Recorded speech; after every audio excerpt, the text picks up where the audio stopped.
हमारी लॉर्ड संघार चैनल पर स्वागत है और इस चैनल को सब्सक्राइब करें ताकि वीडियो सबसे पहले आप तक पहुंच सके। अपने दोस्तों और परिवार को शेयर करें ताकि इस वीडियो से वे भी मोटिवेट हो सके। अगर आपकी कोई राय है तो कमेंट के माध्यम से पूछ सकते हैं। इस वीडियो को हेडफोन के माध्यम से सुनें। धन्यवाद। चलिए वीडियो को शुरू करते हैं। एक समय की बात है, एक छोटे से गांव में एक बुजुर्ग आदमी रहता था। उसका नाम रामदास था। वह एक आध्यात्मिक विचारक था और हर समय ध्यान में रहता था। उसकी बातों में गहराई और शांति की भावना होती थी। गांव के लोग उसे बड़े सम्मान से देखते थे। एक दिन गांव के कुछ युवक उसके पास आए और उससे पूछा, रामदास जी, आप हमें कोई आध्यात्मिक कहानी सुना सकते हैं? रामदास ने मुस्कुराते हुए कहा, बिल्कुल बच्चों। यह कहानी है एक योगी की। एक योगी जंगल में रहता था। उसकी जिंदगी का मकसद ध्यान और साधना में था। एक दिन उसने जंगल में एक अज्ञात गुफा देखी। वह गुफा अत्यंत डरावनी और अनजानी थी। योगी ने उसे जाने का निर्णय किया। गुफा में जाने के बाद योगी ने अनेक अजीबोगरीब चीजें देखी। धीरे धीरे वह एक बड़ी कमरे में पहुंचा, जहां एक प्राचीन वृक्ष था। वृक्ष की छाया में बैठे एक साधु को उसने देखा। साधु ने योगी का स्वागत किया और उसे अपने साथ बैठने का आमंत्रण दिया। योगी ने साधु से कहा, आप यहाँ कैसे आए हैं और इस गुफा का उपयोग कैसे करते हैं? साधु ने कहा, मैं यहाँ शांति और साधना के लिए आया हूँ। इस वृक्ष के नीचे बैठकर मैं ध्यान और मेधा शक्ति को वृद्धि देता हूँ। योगी ने पूछा, लेकिन क्या इसका कोई फायदा है? साधु ने कहा, हाँ, अगर कोई मनुष्य इस गुफा में आता है और मेरे साथ ध्यान करता है तो उसे अत्यंत शांति और आनंद मिलता है। योगी ने ध्यान से साधु की बातें सुनी और उसने भी साधना का आरंभ किया। वर्षों बाद उसका आध्यात्मिक शक्ति में बड़ा वृद्धि हुआ। लोग उसकी आध्यात्मिक शक्ति के प्रति प्रशंसा करने लगे। रामदास ने बात करते हुए कहा, इस कहानी से हमें यह सीखने को मिलता है कि हर कोई अपने अंदर के शक्ति को जान सकता है। सिर्फ ध्यान और साधना से ही नहीं, बल्कि अपने अंदर की गहराई में जाकर हम अपनी सारी सामर्थ्यों को खोज सकते हैं। एक समय की बात है, एक छोटे से गांव में एक बुजुर्ग आदमी रहते थे। उनका नाम रामदास था। वे गांव के सबसे जाने माने और प्रिय व्यक्ति थे। उनकी बुद्धिमत्ता और ज्ञान का प्रसार छात्रों, युवाओं और बड़ों तक था। एक बार उन्होंने गांव के युवाओं के समूह को एक बच्चों को पढ़ाई करने के लिए शिक्षा की श्रेणी में शामिल होने का सुझाव दिया। इससे समूह में उत्साह बढ़ा और वे एक साथ आने लगे। रामदास जी ने ग्रंथों से नहीं, बल्कि अपने अनुभवों, उनके जीवन के उदाहरणों और अपने आत्मज्ञान से युवाओं को सिखाने का प्रयास किया। वे हमेशा यह सिखाते थे कि जीवन का सबसे महत्वपूर्ण तत्व आत्मज्ञान और उसका अनुभव है। गांव के एक युवक ने उनसे पूछा, बाबा, हमेशा सोचते रहने का फायदा क्या है? क्या हमें सोचना नहीं छोड़ देना चाहिए? रामदास जी हंसते हुए बोले, बेटा, सोचना और विचार करना हमारे मन की शक्ति को विकसित करता है।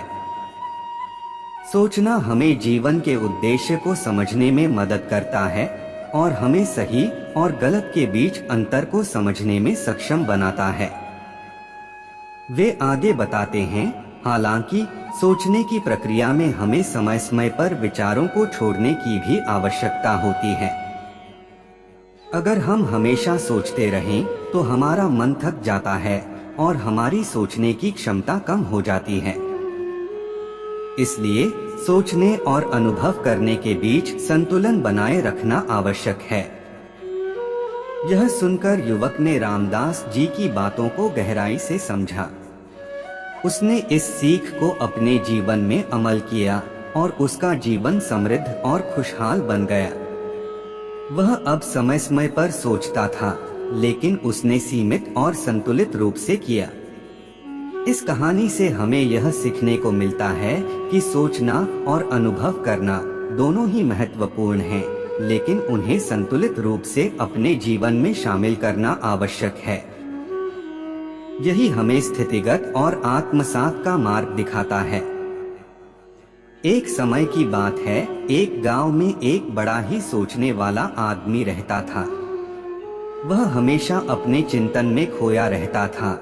जो ही उसे कोई मुद्दा मिलता था, वह अक्सर बैठकर विचार करता था कि जीवन का असली अर्थ क्या है, क्या हम इसे समझ सकते हैं और क्या हमें अपने कर्तव्यों का पालन करना चाहिए। एक दिन वह एक संत के पास गया और उससे पूछने लगा कि आपको कैसे पता है कि क्या सही है और क्या गलत।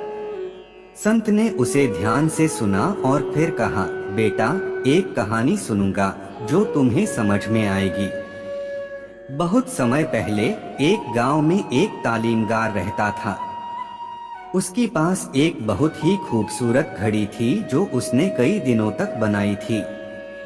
लोग उसकी घड़ी को देखकर हैरान रह जाते थे। वह घड़ी के साथ बहुत प्यार से और समय की सच्चाई को समझते हुए रहता था। एक दिन एक युवक उसके पास आया और पूछने लगा, आपकी घड़ी कैसे इतनी सुंदर है? क्या आप मुझे इसे बनाना सिखा सकते हैं? तालीमगार ने मुस्कुराते हुए कहा, हाँ बिल्कुल, पर मुझे एक शर्त माननी पड़ेगी। युवक ने हैरानी से पूछा, कौन सी शर्त? तुम्हें एक हफ्ते में सोने की घड़ी बनानी होगी। युवक ने समझाया, लेकिन मैं सोने की घड़ी कैसे बना सकता हूँ? मेरे पास सिर्फ लोहे का ही ज्ञान है। तालीमगार ने कहा, तुम पहले सोने के गोले बना लो, बाकी मैं सिखा दूंगा। युवक ने उसके कहने पर मना किया और उसे एक सप्ताह बाद सोने के गोले लेकर वापस आया। तालीमगार ने उसे उसकी घड़ी का डिजाइन बनाने के लिए मार्गदर्शन किया। युवक ने कठिन परिश्रम और धैर्य के साथ काम किया और अंत में एक अद्भुत सोने की घड़ी बनाई। तालीमगार ने कहा, अब तुम समझ गए हो कि समय और प्रयास से कुछ भी संभव है। यह सुनकर उस तालीमगार ने संत से कहा, अब मुझे समझ आया, अपने सोचने से ही आध्यात्मिकता नहीं मिलती, कर्म से ही प्राप्त होती है। एक समय की बात है, एक गांव में एक बुजुर्ग आदमी रहता था जिसका नाम रामनाथ था। वह बहुत ही ज्ञानी और ध्यानी था। उसके आसपास के लोग उसे बुद्धिमान बाबा कहकर पुकारते थे। रामनाथ ने अपना पूरा जीवन ध्यान और साधना में बिताया था। वह हमेशा सोचने और ध्यान करने में लगा रहता था। उसका मानना था कि जीवन का सबसे महत्वपूर्ण उद्देश्य अंतर्मन की शांति है। एक दिन गांव के लोगों ने बुद्धिमान बाबा को उनकी शिक्षा और अनुभव का परिचय कराने के लिए एक सम्मेलन का आयोजन किया। उन्होंने सुना था कि बाबा के पास अनेक गहरे ज्ञान के अनमोल रत्न हैं। सम्मेलन में लोगों ने बुद्धिमान बाबा से बहुत कुछ पूछा। उन्होंने सभी सवालों का उत्तर दिया, लेकिन एक युवक ने एक अजीब सा सवाल पूछा, बाबा, क्या आप हर समय सोचते हैं? रामनाथ ने मुस्कुराते हुए कहा, हाँ मेरे दोस्त, मैं हर समय सोचता हूँ। युवक ने हैरानी से पूछा, लेकिन बाबा, आपका मतलब है क्या? रामनाथ ने उत्तर दिया, मेरा मतलब है कि मैं अपने मन को नियंत्रित करने के लिए हर समय ध्यानावस्था में रहता हूँ। मेरा मानना है कि ध्यान ही वह मार्ग है जिससे हम अपने अंतरंग स्वरूप को समझ सकते हैं। यह सुनकर सभी लोग अचंभित रह गए। उन्होंने समझा कि ध्यान और सोचना में अंतर है। सोचना मन के उतार चढ़ाव को दर्शाता है, जबकि ध्यान मन को स्थिर और शांति में ले जाता है। इस कथा से हमें यह सीख मिलती है कि सोचने में तो हमेशा विचारों का आवागम होता है, जबकि ध्यान से हम मन को शांत कर उसकी गहराई को जान सकते हैं।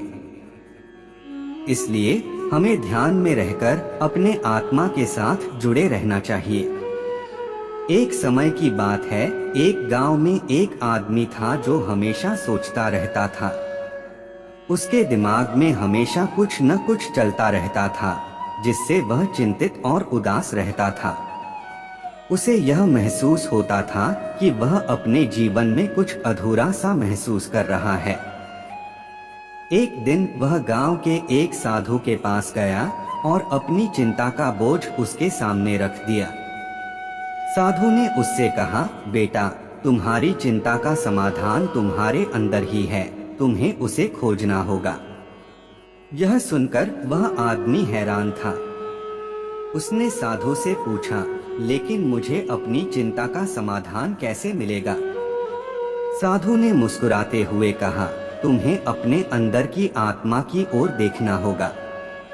उसकी यह बात समझ में नहीं आई, लेकिन उसने साधु की बात मान ली। वह गांव के बाहर के एक जंगल में चला गया। वहां बैठकर वह मेधाता और ध्यान करने लगा। उसने अपने दिमाग की भाग मात्रा को कम किया और अपनी आत्मा के साथ जुड़ने का प्रयास किया। कुछ दिनों बाद उसका ध्यान गहरा हो गया। उसे अपनी आत्मा में एक प्रकाश महसूस होने लगा। वह महसूस करने लगा कि वह अकेला नहीं है, उसके साथ कोई उपस्थित है जो हमेशा उसके साथ है। उसकी चिंता और उदासी धीरे धीरे गायब हो गई। उसने समझा कि सच्ची खुशी और शांति उसके अंदर ही है, जो उसने इतने समय से खोज रहा था। वह अब खुश और संतुष्ट रहने लगा। उसने समझा कि जीवन का अर्थ यह नहीं है कि हम हमेशा सोचते रहें, बल्कि यह है कि हम अपने अंदर की शांति को महसूस करें और उसके आनंद में जीते हैं। इस कहानी से हमें यह सीखने को मिलता है कि हमें अपने अंदर की आत्मा की ओर जाना चाहिए, क्योंकि वही हमें सच्ची शांति और संतोष प्रदान कर सकती है। चिंता और उदासी की जगह हमें आनंद और समृद्धि की ओर बढ़ना चाहिए। एक बार की बात है, एक छोटे से गांव में एक बड़े साधु जी रहते थे। उनके आसपास लोग उनके आदर्श और ज्ञान की कथाएं सुनने के लिए बड़ी उत्सुकता से आते थे। एक दिन गांव के कुछ युवक साधु जी के पास गए और उनसे यह पूछा, स्वामी जी, हमें अपने अंदर की ऊर्जा को कैसे जागृत करें, कैसे मन को शांत रखें और सदा हर काम में प्रेरित रहें? साधु जी मुस्कुराते हुए उनसे बोले, बेटा, यह एक कहानी सुनो। कभी बहुत समय पहले एक जंगल में एक राजा और उसका मंत्री रहते थे। राजा बहुत बुद्धिमान था, लेकिन उसका मंत्री बहुत ही चालाक और चतुर था। वह अक्सर राजा को उलझान में डालता था और उसके साथ खेलता था। एक दिन राजा ने मंत्री से कहा, मुझे एक ऐसा व्यक्ति चाहिए जो हमेशा सच्चाई को बोले, जो हमेशा निष्काम कर्म में लगा रहे और हमेशा ध्यान में रहे। मंत्री ने आदेश को स्वीकार किया और उसने खोजना शुरू किया। वह अनेक लोगों से मिला, लेकिन किसी में भी वह गुण नहीं देख पाया जो राजा चाहता था। फिर एक दिन उसे एक बूढ़ा साधु मिला। साधु जी की आंखों में शांति और उनके व्यवहार में सच्चाई का झलक था। मंत्री ने उसे राजा के पास ले जाया। राजा ने साधु से पूछा, क्या तुम सच्चाई को हमेशा बोलते हो? क्या तुम हमेशा निष्काम कर्म में लगे रहते हो? और क्या तुम हमेशा ध्यान में रहते हो? साधु ने हंसते हुए कहा, राजा, मैं तो एक गांव का साधु हूँ। मेरे पास ऐसा कुछ नहीं है जिससे मैं तुम्हारी इच्छाओं को पूरा कर सकूं।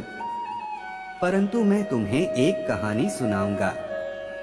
राजा ने अपनी सभा को बुलवाया और साधु ने नीचे दी गई कहानी सुनाई। एक बार की बात है, एक युवक गुरु के पास गया और उसने पूछा, गुरुजी, मैं बहुत चिंतित और उदास रहता हूँ, मेरा मन शांत नहीं रहता, कृपया मुझे राह दिखाइए। गुरुजी ने उसे एक पत्थर दिया और कहा, यह पत्थर तुम्हारे साथ हमेशा रखो। जब भी तुम चिंतित हो तो इस पत्थर को देखो। युवक ने उसे धन्यवाद कहा और वहां से चला गया। थोड़ी देर बाद उसे याद आया कि वह गुरुजी के दिए हुए पत्थर को भूल गया। उसने फिर उसे लेने के लिए फिर से गुरु के पास गया।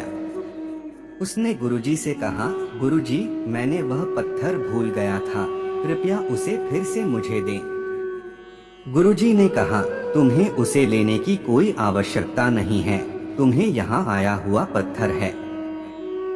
युवक ने चकित होकर पूछा, पर कैसे? गुरुजी ने मुस्कुराते हुए कहा, क्योंकि जिस पत्थर की तुम बात कर रहे हो वह तुम्हारे दिल में है।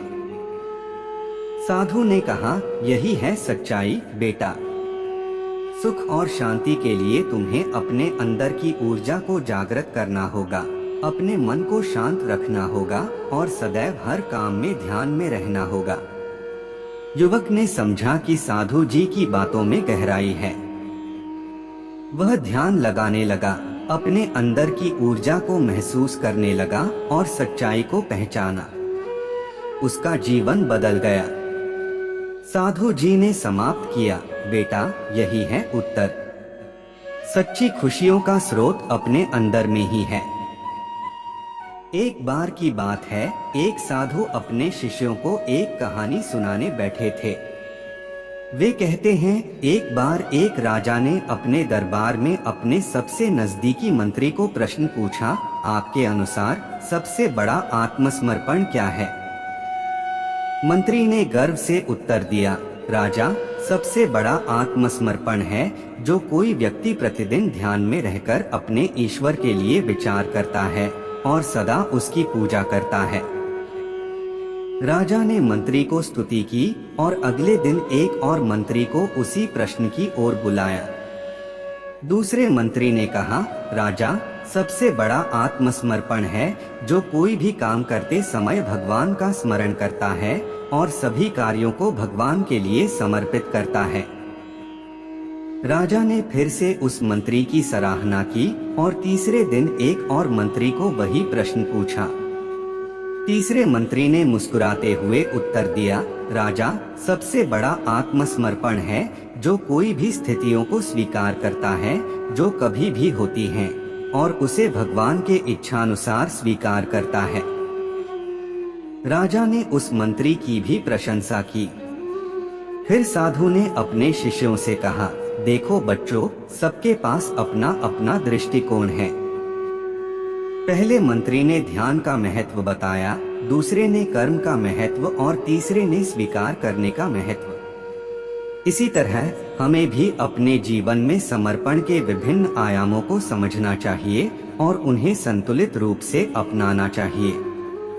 यह कहानी हमें यह शिक्षा देती है कि सच्चा आत्मसमर्पण विभिन्न रूपों में हो सकता है, लेकिन महत्वपूर्ण है कि हम अपने जीवन के हर क्षण को समर्पित करें, चाहे वह ध्यान, कर्म या स्वीकार की दिशा में हो। एक बार की बात है, एक बूढ़े योगी ने अपने शिष्य को समय की महत्वता के बारे में एक कहानी सुनाई। उन्होंने कहा, एक बार एक युवक ने मुझसे पूछा, गुरुदेव, मैं हमेशा समय के बारे में चिंतित रहता हूँ, क्या मैं समय के प्रति ध्यान करना छोड़ दूं? योगी ने कहा, बिल्कुल नहीं, तुम्हें समय का महत्व समझना चाहिए। समय बहुत मूल्यवान है। एक कहानी सुनाता हूँ जिससे तुम्हें समय की महत्वता समझ में आएगी। बूढ़े योगी ने कहानी शुरू की। एक गांव में एक बूढ़ा व्यक्ति रहता था। वह एक बड़ी से बड़ी प्राचीन किताब के साथ हर दिन अपने आगे पीछे चलता रहता था। लोगों ने उसे बुद्धिमान कहा करते थे क्योंकि उसके पास बहुत ज्ञान था। एक दिन एक युवक उसके पास आया और पूछा, बुद्धिमान जी, आप इतना ज्ञान रखने के बावजूद भी क्यों इस पुरानी किताब का पीछा करते रहते हैं? बुद्धिमान जवाब दिया, यह किताब मुझे अपने असली लक्ष्य की याद दिलाती है। युवक हैरान हो गया और पूछा, असली लक्ष्य? बुद्धिमान ने कहा, मेरा असली लक्ष्य था कि मैं इस किताब को पढ़कर समय के महत्व को समझूं। यह कहानी सुनकर योगी ने अपने शिष्य से कहा, समय के महत्व को समझने के लिए हमें समय का सही उपयोग करना चाहिए। हमें हमेशा ध्यान देना चाहिए कि हम समय का प्रयोग कैसे कर रहे हैं, क्योंकि समय एक ऐसी चीज है जो कभी वापस नहीं आती। एक बार की बात है, एक छोटे से गांव में एक बुजुर्ग आदमी रहता था। उसका नाम रामदास था। वह बहुत ही ध्यानात्मक और आध्यात्मिक व्यक्ति था। उसके चेहरे पर हमेशा एक प्रकाश और शांति का आभास रहता था। एक दिन गांव के एक युवक ने रामदास जी से पूछा, आप इतना शांत और संतुलित कैसे रहते हैं? क्या आपका कोई रहस्य है? रामदास जी मुस्कुराते हुए बोले, हाँ, मेरे पास एक किस्सा है। यह उस समय का है जब मैं भी तुम्हारे जैसा ही सोचता रहता था। वह फिर यह कहानी सुनाने लगे।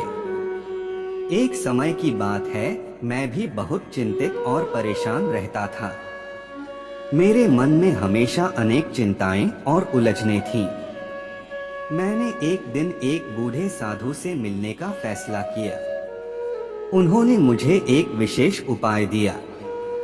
रामदास जी ने विशेष उपाय के बारे में बताया। साधु ने मुझे कहा, हर समय अपने मन की बातें सोचते रहने से तुम्हारा मन अशांत होता रहेगा।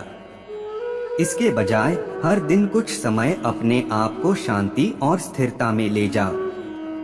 मैंने साधु की सलाह मानी और उसका अनुसरण किया। मैंने ध्यान की प्रक्रिया अपने जीवन का हिस्सा बना लिया।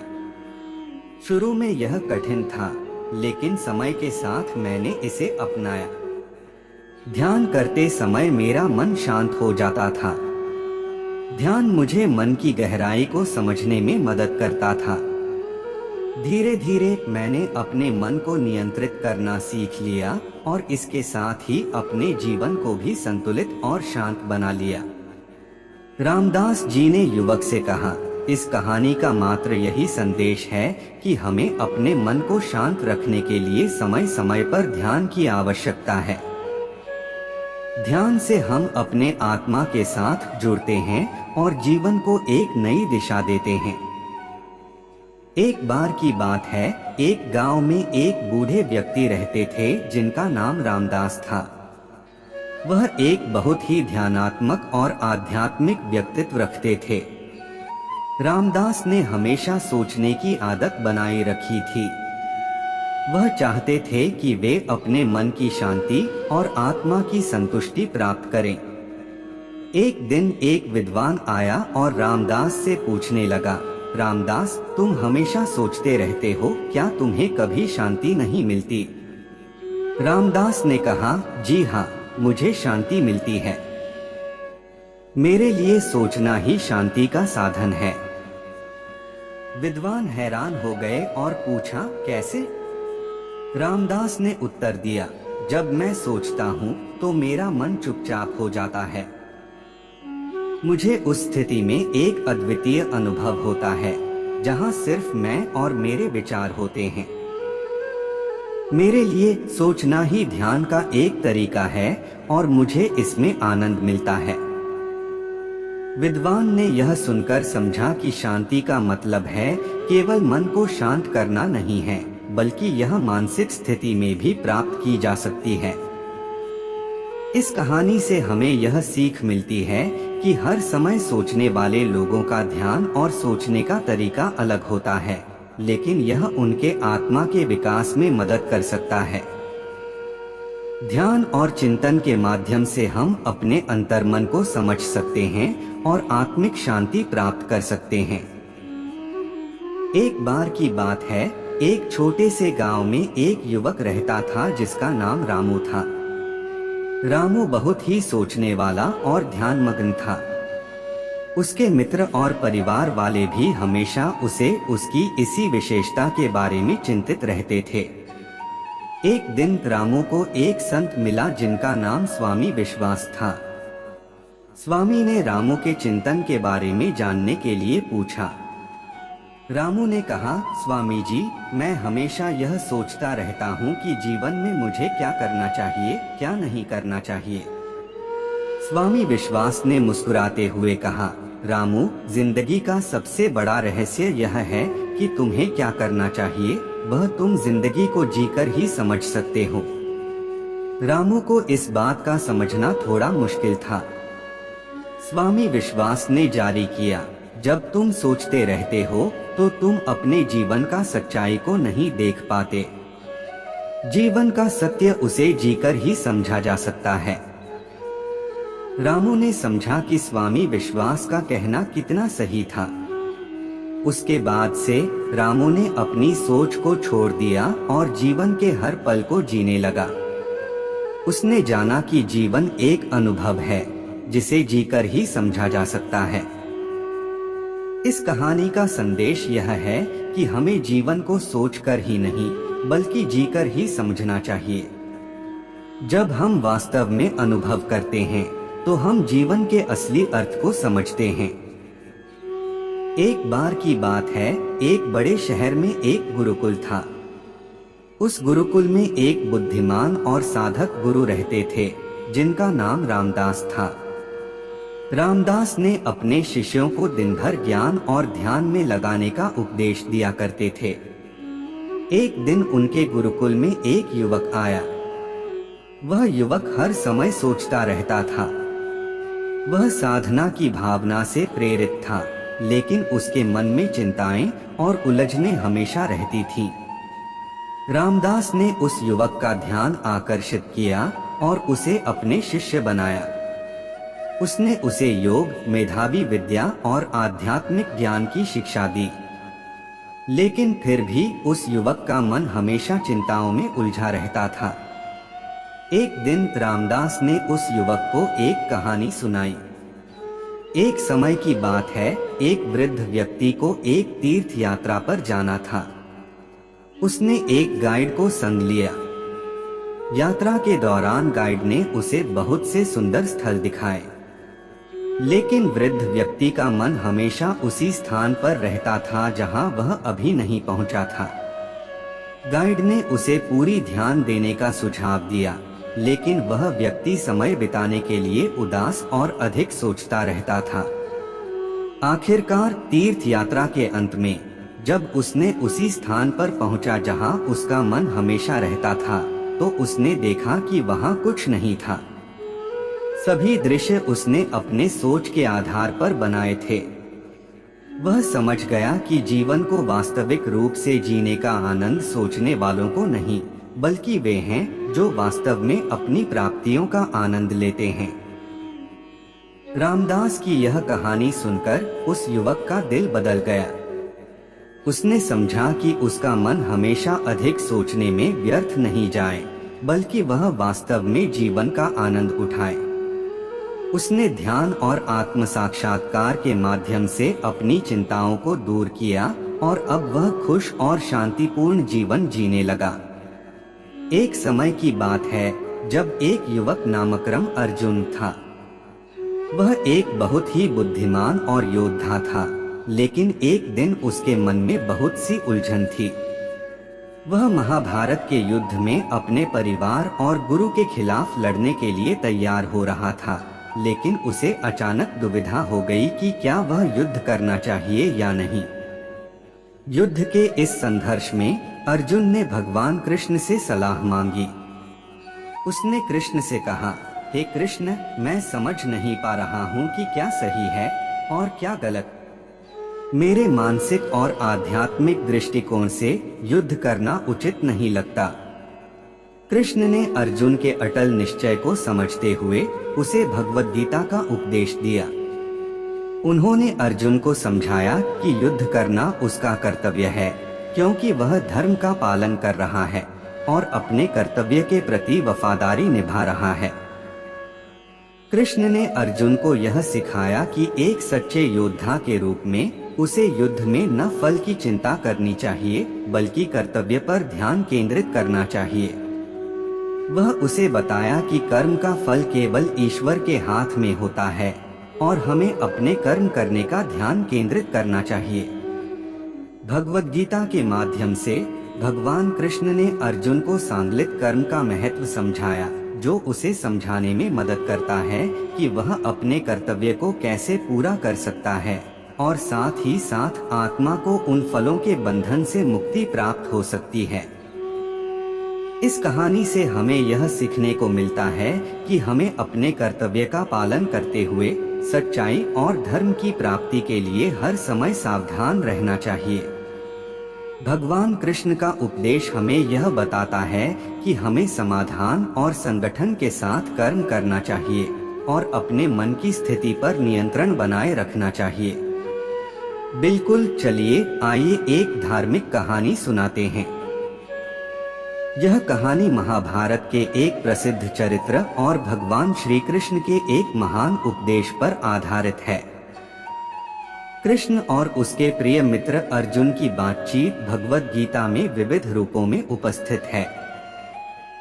यह ग्रंथ जीवन के हर पहलू को बिखेरता है और अर्जुन के विचारों को उसके मन में आई सारी उलझनों का समाधान करने में मदद करता है।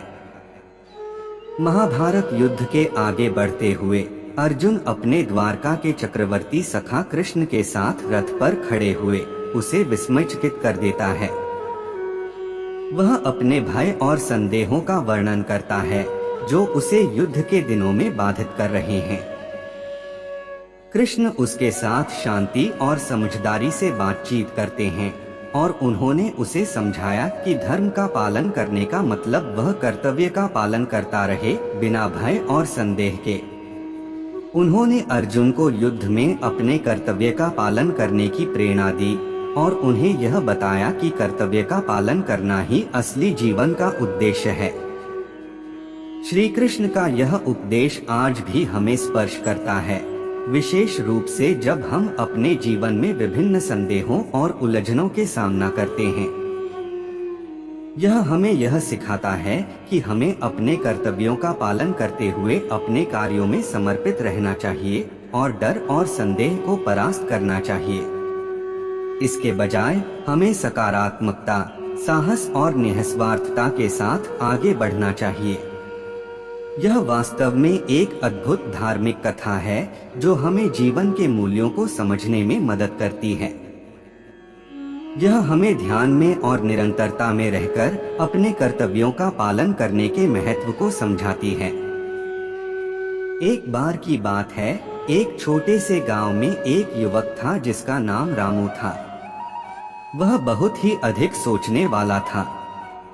हर समय वह अपने भविष्य की चिंता में डूबा रहता था और अपने वर्तमान को खो दिया करता था।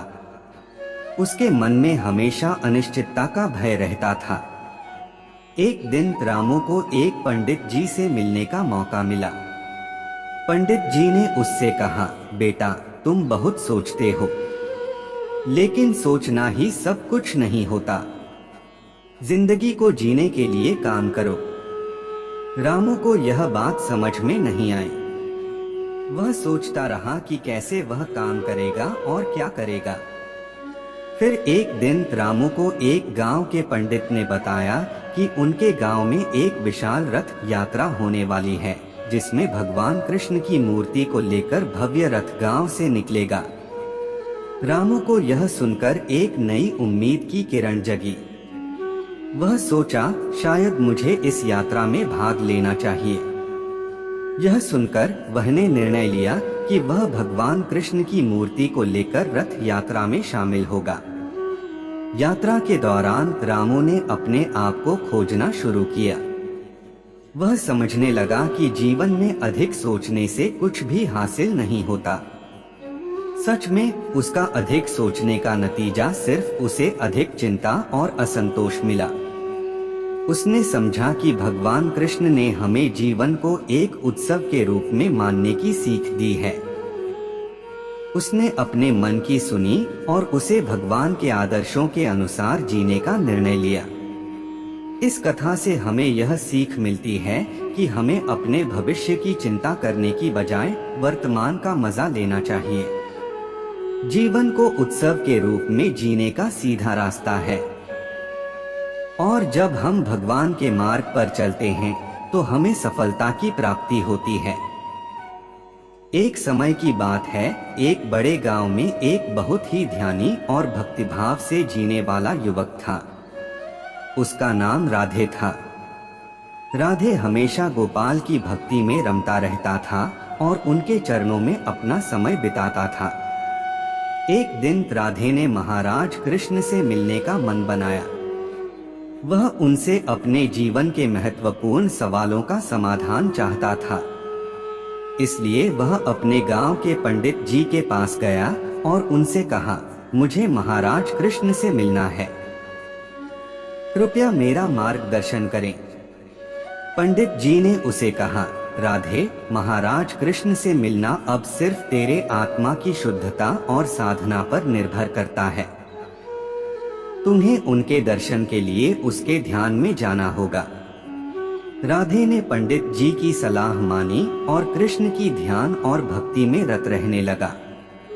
वह प्रातः काल से ही उठकर गांव के मंदिर में जाता और ध्यान के साथ पूजा और भजन किया करता था। कुछ दिनों बाद उसकी साधना में गहराई आने लगी और उसने अपने मन को एकाग्र किया। एक दिन ध्यान में रहते हुए उसके सामने भगवान श्री कृष्ण का दर्शन हुआ। महाराज कृष्ण ने राधे से कहा, बेटा राधे, मैंने तेरी भक्ति और साधना को ध्यान में रखा है। तुम्हारी निष्काम भक्ति ने मुझे प्रसन्न किया है। राधे ने धन्यवाद कहा और उनसे पूछा, प्रभु मैं अब क्या करूं? कृष्ण ने कहा, राधे, अब तुम्हें समय समय पर ध्यान और साधना के साथ कर्म करना चाहिए। जीवन के हर क्षण को एक नई उत्साह और प्रेरणा के साथ जीना चाहिए। राधे ने उनके वचनों का पालन किया और वह अपने गांव में काम करते हुए भी ध्यान और साधना में रहता रहा। उसकी निष्काम भक्ति और प्रेम ने उसे सफलता की ऊंचाइयों तक पहुंचाया। इस कहानी से हमें यह सीखने को मिलता है कि हर समय सोचने वाले लोग को अपने कर्मों में सकारात्मकता और उत्साह लाना चाहिए। ध्यान और साधना के साथ कर्म करने का भी महत्व है। इससे हम सच्ची सफलता को प्राप्त कर सकते हैं। एक समय की बात है, एक गांव में एक युवक था जिसका नाम गोपाल था। गोपाल बहुत ही ध्यानात्मक और सोचने वाला था। वह हमेशा अपने मन में उत्साह और प्रेरणा की तलाश में था। एक दिन गोपाल ने सोचा कि वह भगवान कृष्ण के दर्शन करने के लिए गोवर्धन पर्वत की यात्रा करेंगे। वह अपने दोस्तों को भी साथ लेने के लिए आमंत्रित करता है। गोपाल के दोस्तों में से एक व्यक्ति था जो बहुत ही आलसी और निराशा में रहता था। उसने कहा, गोपाल, यह सब कुछ बेकार है। हम यहाँ से दूर यात्रा करेंगे और कुछ भी नहीं पाएंगे। लेकिन गोपाल ने विश्वास नहीं हारा। उसने कहा, दोस्तों, भगवान हमेशा हमारे साथ होते हैं। हम अपनी निर्धारित लक्ष्य की दिशा में आगे बढ़ेंगे। गोपाल और उसके दोस्त गोवर्धन पर्वत की ओर निकल पड़े।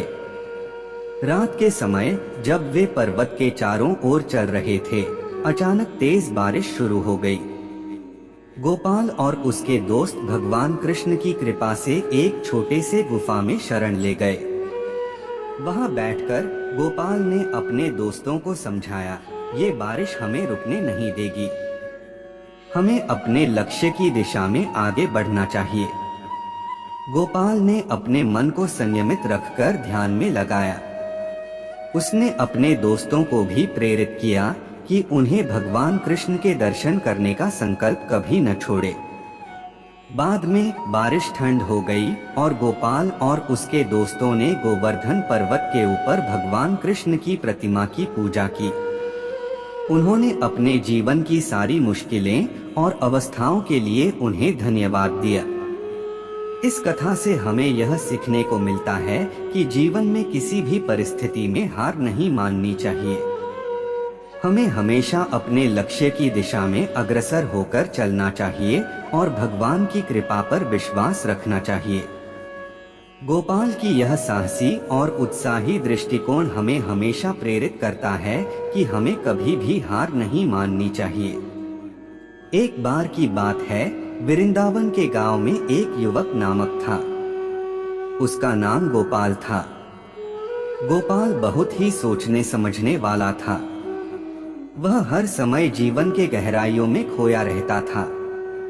एक दिन गोपाल गांव के संत महाराज से मिलने गया। वह उनसे अपने चिंताओं के बारे में बात करने लाया। महाराज ने उससे कहा, गोपाल, जिंदगी में हर वक्त सोचना ठीक नहीं है। समय समय पर हमें अपने अंदर के कृष्ण को जागृत करना चाहिए। गोपाल उसके बारे में थोड़ी हैरानी में था और महाराज ने उसे एक कहानी सुनाई। बहुत समय पहले की बात है, एक छोटा सा गांव था जहां एक गांव के बड़े ने अपने संघर्षों से थककर हार मान ली थी। उसने अपनी हार की गुहार कृष्ण के प्रति की थी। वह मंदिर में गया और अपनी प्रार्थना की, हे कृष्ण, मुझे समझ में नहीं आ रहा है कि मैं क्या करूं। कृपा करके मुझे मार्गदर्शन दो। अचानक उसके सामने एक बूढ़ा आदमी आया। वह बूढ़ा आदमी कृष्ण थे, लेकिन उसको पहचान नहीं पाया।